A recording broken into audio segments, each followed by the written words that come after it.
Mère ou l'espèce nouvelle, deuxième partie, la traversée du voile ou la purification des cellules.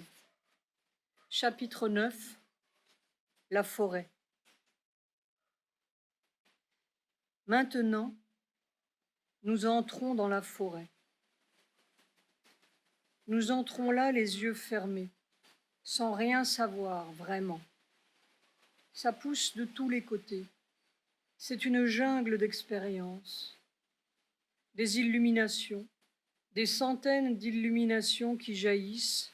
On croit avoir compris, attrapé le truc, le mécanisme, et puis on file ailleurs, ça a l'air d'être tout le contraire, on n'y comprend plus rien, mais que l'on comprenne ou non, ça continue de pousser, ça se moque parfaitement de tout ce qu'on peut en penser. Ce sont des mystères et des mystères, clairs, transparents, évidents, et puis c'est impensable. Ce sont des évidences incompréhensibles. Et pourtant, ça a un sens. C'est bourré de sens, n'est-ce pas?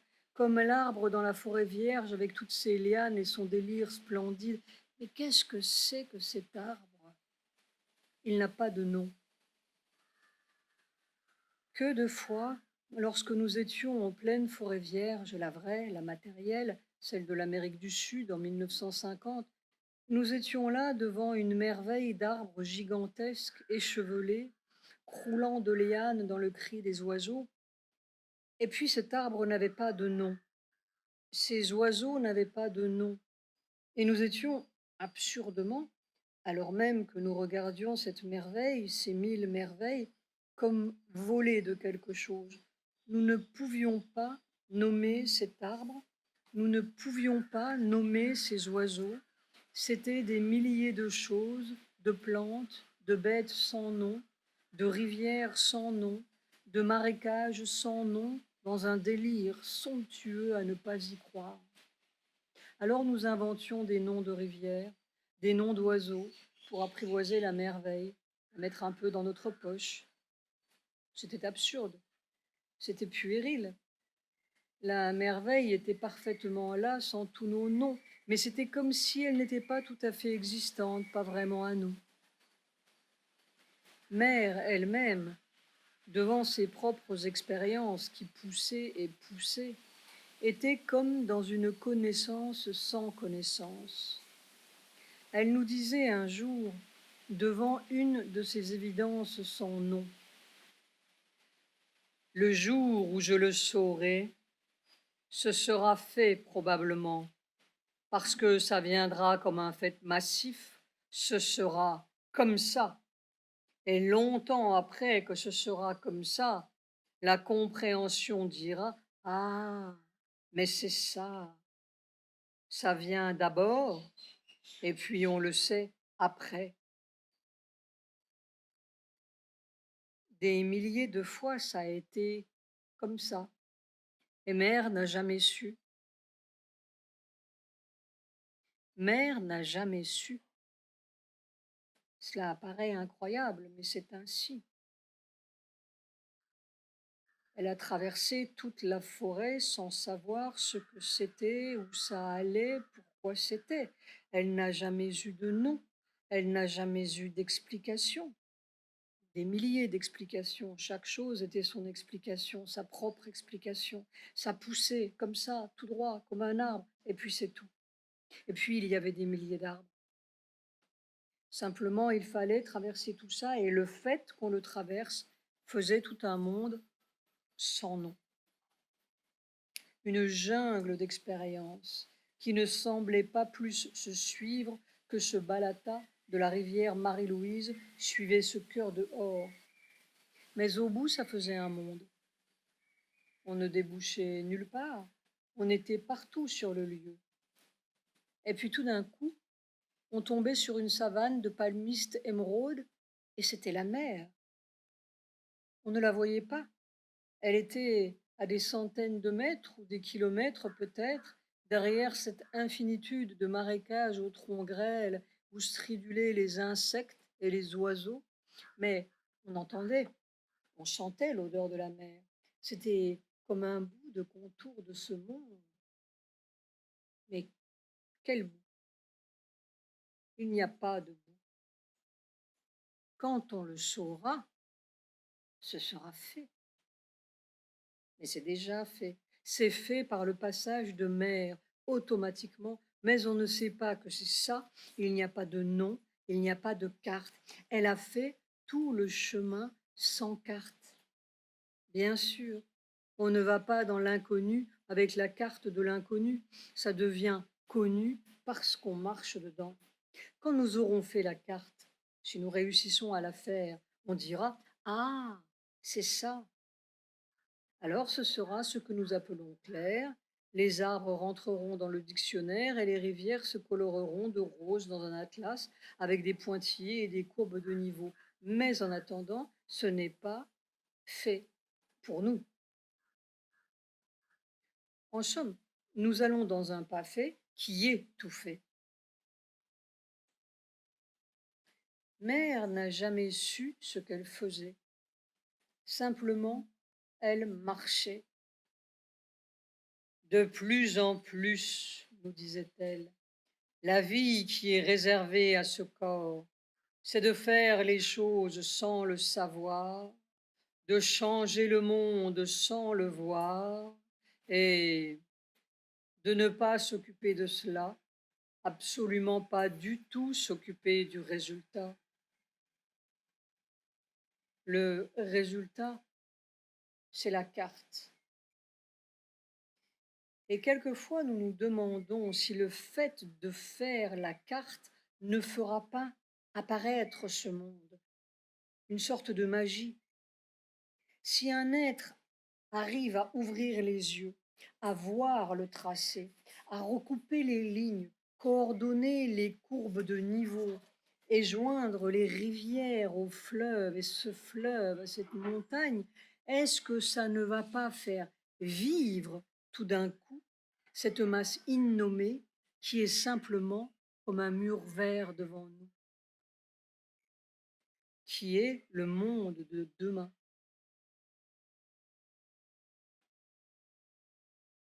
Nous avons suivi pas à pas la marche de mer sans rien y comprendre ou avec des milliers de compréhensions successives, et nous sommes à peine plus avancés aujourd'hui, en cette page 160, qu'il y a 18 ans, quand Mère a commencé avec nous. Que l'on ne s'y trompe pas. Nous ne conduisons pas le lecteur très malignement dans une direction que nous connaissons d'avance, mais que nous cachons dans nos manches pour la fin.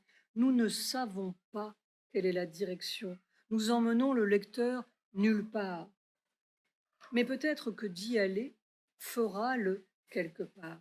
C'est tout. Nous allons en aveugle là-dedans, en accrochant la main de Mère de l'autre côté du voile et en la priant de nous faire aller dans le sens qu'il faut. Nous ne savons pas le sens. C'est une aventure dans l'inconnu. Nous écrivons chaque ligne sans savoir celle qui suivra. Personne ne peut imaginer ce que c'est.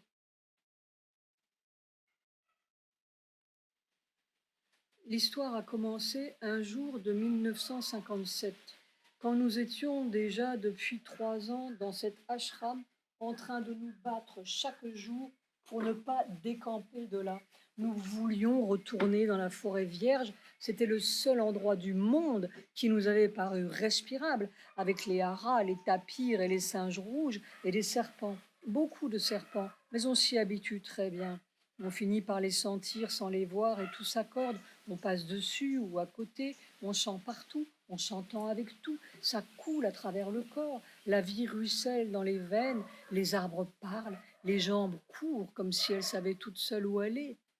Nous avons perdu 10 fois le compas dans cette forêt, et 10 fois nos jambes ont su mieux que le compas la direction infaillible dans cette mêlée verte où tout était la direction. Alors, nous avions très envie de retourner dans cette forêt, soi-disant pour chercher de l'or, mais les iguanes valaient leur pesant d'or, et l'or, c'était surtout de le chercher. Mais nous étions très obstinés. Nous avions vu Sri Aurobindo en 1946 ou 47, et cela avait fait comme un trou là-dedans, une espèce de clairière inexplicable dans notre forêt de négation du monde, et Sri Aurobindo nous suivait pas à pas en souriant. Il avait toujours l'air de sourire, surtout l'œil gauche, tandis que nous courions les bois et gambadions comme un anthropoïde léger du temps d'avant les hommes. Ça nous tirait vaguement comme ça, du côté de l'Inde. Bien, nous avons dit, allons faire une expérience de 2 ans pour voir, au cas où vraiment ce serait un monde pas comme les autres et surtout pas comme celui qui nous avait civilisés. Le premier soir où nous sommes arrivés à Pondichéry, nous avons voulu fuir immédiatement, prendre le premier train, mais nous sommes obstinés, c'est notre faiblesse. Nous avions dit 2 ans. Nous avons mis plus de 10 ans à essayer de ne pas nous enfuir dans notre forêt. C'est que Mère nous en réservait une autre. Et nous n'y comprenions rien. Nous étions séduits malgré tout et très en colère de notre séduction. Mère riait beaucoup, pas nous. Elle a tout supporté de nous. Nous avons tenu tête 10 ans. Parce que tel est le mystère de l'échantillonnage humain qui l'entourait, nous étions l'un de ces échantillons, involontaires. Et si nous parlons de notre propre échantillon, c'est pour donner quelques vagues idées de la collection de négations qui entourait Mère. Chacun était une négation particulière, au fond une forme de mort particulière. Nous avions donc trouvé un excellent truc pour nous échapper, puisque nous n'arrivions pas à nous extirper physiquement de cet endroit, le truc de la libération.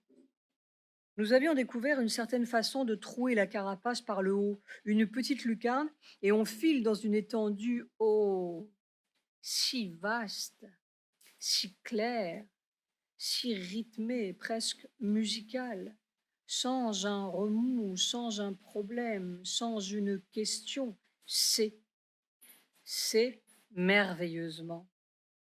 On baigne là-dedans comme pour l'éternité. Jusqu'au jour où nous avons dit à Mère, mais enfin, on pourrait rester là-dedans une éternité. Pas une éternité, l'éternité, nous a-t-elle coupé, sans que cela change rien. Et voilà, nous étions pris au piège. Personne ne pouvait aller nous dénicher là, pas même Mère, pas même, entre guillemets, Dieu. C'était imprenable de lumière et de beauté. C'était peut-être même Dieu, qui sait. Mais tout d'un coup, nous étions dans notre éternité comme dans un pot de miel collé. Nous ne voulions pas être collés, fût-ce par l'éternité. Alors, cela a été le commencement de notre dégringolade. Mère nous attendait en bas. Mais du jour où nous avons compris totalement. Et nous avons aimé Mère totalement. Et nous avons commencé à entrer dans le nouveau monde. Et nous avons vécu jusqu'au dernier jour de Mère avec une foi totale, qui était une évidence totale, et toute notre négation du monde, nous l'avons jetée dans la négation de la mort. Parce que ce n'était pas le monde que nous rejetions vraiment. Nous le comprenons maintenant. C'était cette odeur de mort dans le monde. C'était le monde de la mort. Nous sommes peut-être le seul ou l'une des deux seules personnes qui n'ont jamais cru en la mort physique de Mère. Et nous continuons, parce que nous avons vu, touché, senti Seulement, nous ne savons pas dire ce que nous avons vu. Nous n'avons pas encore fait la carte. Nous allons faire la carte ensemble. Peut-être qu'au bout, nous verrons Mère. Nous ne croyons pas en la mort. La mort, c'est le mensonge du monde. Nous allons détruire le mythe de la mort. Nous allons faire voir ce qui est vrai pour ceux qui veulent. La naissance de l'agenda. Nous voulions voir. C'était notre aspiration principale lorsque nous sommes arrivés dans cet ashram. Le yoga, pour nous, c'était d'abord une sorte d'éducation de la vue que l'on faisait les yeux fermés en méditant longtemps. Nous étions sûrs qu'il y avait quelque chose à voir. Quoi? Nous n'en savions rien vraiment. En fait, nous ne savions rien du tout.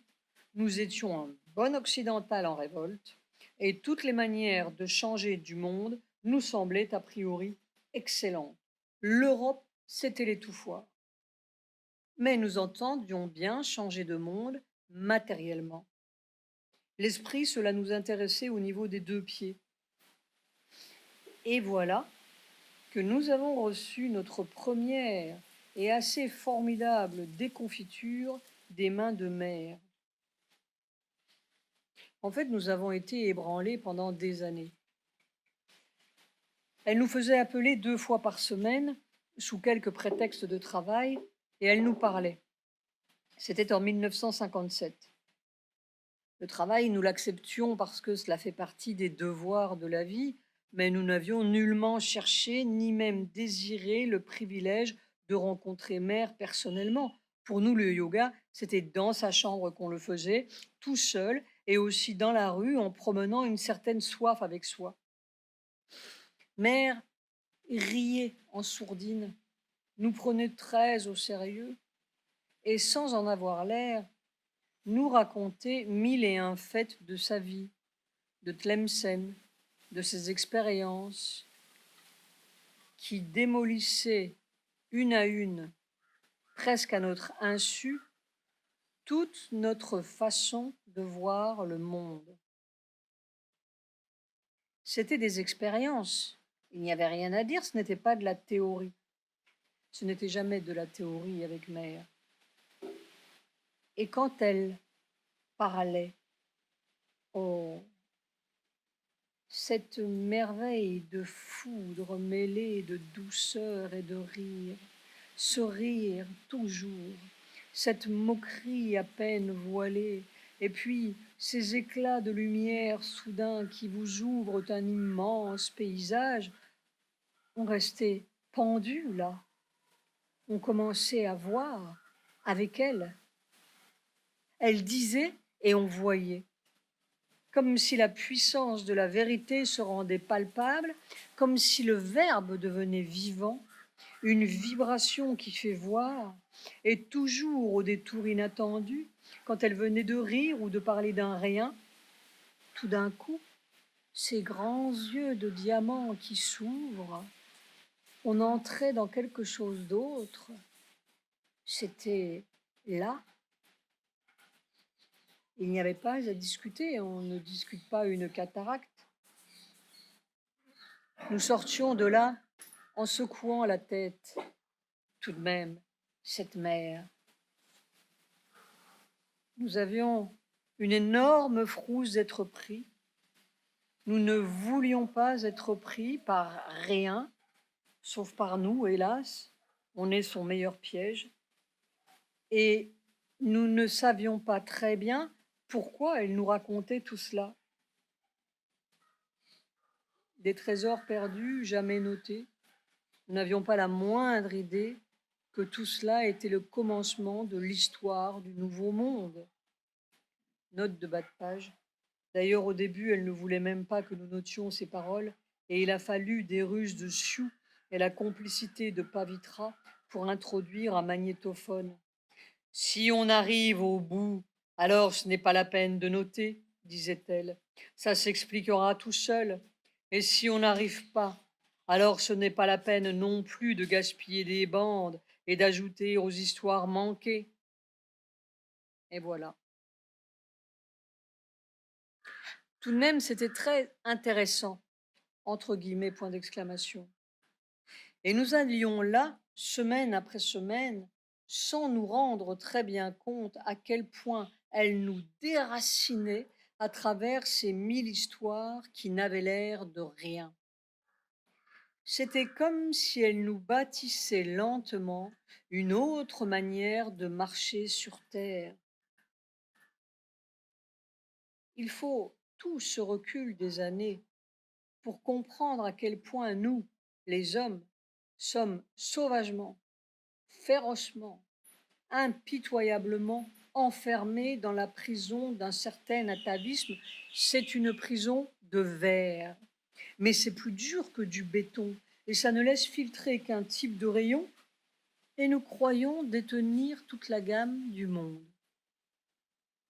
Nous voyons tout dans un petit rayon coloré ou décoloré comme on veut. Elle cassait les murs en douce parce qu'elle nous aimait bien. Nous ne savions pas pourquoi non plus. Elle pouvait tout casser, sauf notre petit infini là-haut.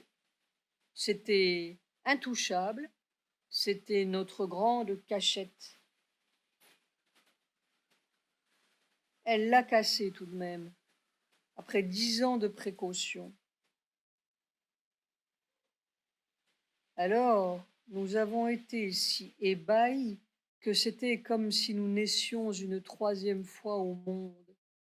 Un monde qui n'était plus le mensonge atavique de la naissance matérielle, qui n'était plus le demi-mensonge de la naissance spirituelle Lao, qui était comme une renaissance dans la matière, mais alors une étrange matière dont nous n'avons pas fini de nous étonner. Mais notre premier ébahissement ou notre première déconfiture date d'avant, des premières années, quand elle nous parlait là dans le bureau de Pavitra, assise sur sa grande chaise droite au dos sculpté, qui nous faisait toujours penser au trône de la reine d'Angleterre. Elle avait l'air d'une reine, cette mère, avec quelque chose de plus. On se sentait infiniment proche et on était dépassé de toutes parts. Elle était là avec nous. Et puis elle était inscrutablement à des milliers d'années-lumière, comme s'il y avait une mer, derrière une autre, et quelquefois un voile tombait, puis un autre, et c'était des distances de mer, des visages si radicalement différents, pourtant avec je ne sais quel sourire toujours semblable, et des yeux qui devenaient noirs de jet, dorés, bleus d'outre-mer, bleu d'azur, et encore autre chose où il n'y avait plus Dieu, mais comme de l'infini mouvant sur une immensité. Et chaque fois, on entrait dans une immensité et dans une nouvelle dimension. On ne voyait pas mer du dehors comme un spectateur de mer, on entrait là. Avec mer, ce n'était jamais de la théorie ni même des images, elle vous faisait devenir ce qu'elle était ou ce qu'elle voyait à ce moment-là. Chaque fois que nous revenions de chez Mère, c'était comme revenir d'un nouveau voyage. Nous avons voyagé dans tous les temps, nous avons voyagé dans beaucoup d'espaces, mais tout de même, nous sommes affreusement matérialistes et pourtant bizarrement matérialistes parce que nous ne doutions jamais qu'il y eût d'autres manières de voir que celles des savants, mais nous étions certains aussi que cette manière de voir devait être une autre manière matérielle de voir. En somme, nous étions un matérialiste de l'esprit sans le savoir. Nous étions donc persuadés que quand on a des visions, entre guillemets, c'était une sorte de précipitation matérielle ou de condensation matérielle ou de dévoilement matériel. Le Dieu, ou quoi que ce soit, entre dans la chambre. Il passe à travers les murs peut-être, mais il est là physiquement. Eh bien non. Le jour où Mère, à l'espèce de sauvage occidental que nous étions, a dit: mais non, mon petit, ce n'est pas physique, c'est que tu entres dans un autre plan de conscience et que tu vois avec les yeux de cet autre plan. C'était un écroulement. Si ce n'est pas physique, c'est une blague. Une blague supérieure peut-être, mais c'est irréel. C'est une sorte de rêve debout. Nous n'avons jamais pardonné à ce rêve-là. Tous les spiritualistes se moqueront de notre enfantillage, et c'est vrai, c'est très enfantin. Mais nous avions raison. Nous voulions que ce soit matériel. Nous voulions que ce soit une autre manière de matière. Sans le savoir, nous étions en quête du supramental.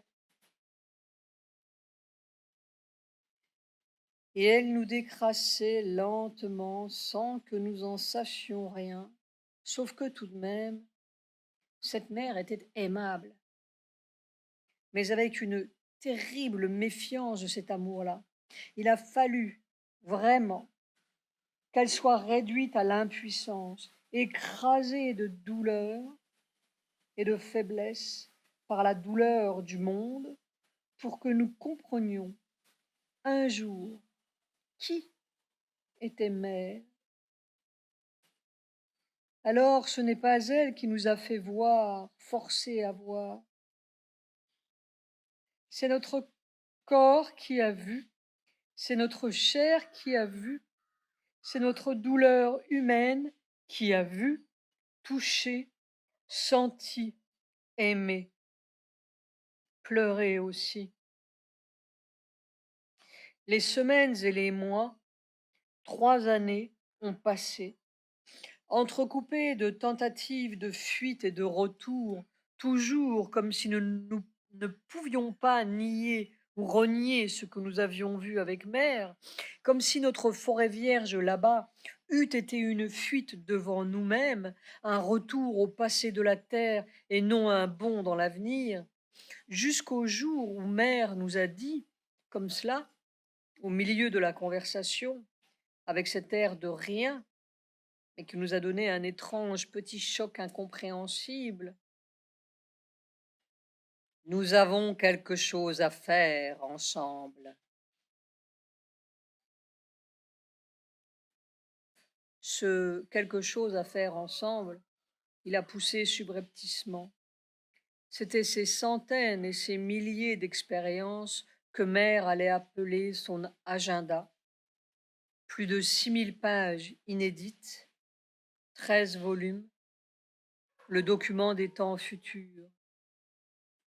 Cette grande forêt dans laquelle nous étions entrés l'un et l'autre, sans savoir très bien même que c'était la forêt de l'avenir. On ne sait pas que c'est la forêt, on ne sait pas que c'est l'avenir. Et tout d'un coup, on se trouve devant un arbre, puis un autre, puis un autre. Des centaines et des milliers d'arbres qui poussent l'un après l'autre. Et tout d'un coup, on se dit, mais c'est la forêt. C'est une forêt.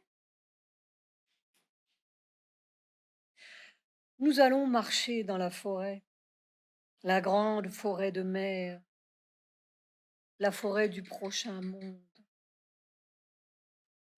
Et ce quelque chose à faire ensemble, il continue derrière un voile, comme si elle nous tenait par la main, comme si elle voulait nous faire arriver au point où le voile disparaîtra. Alors nous verrons matériellement.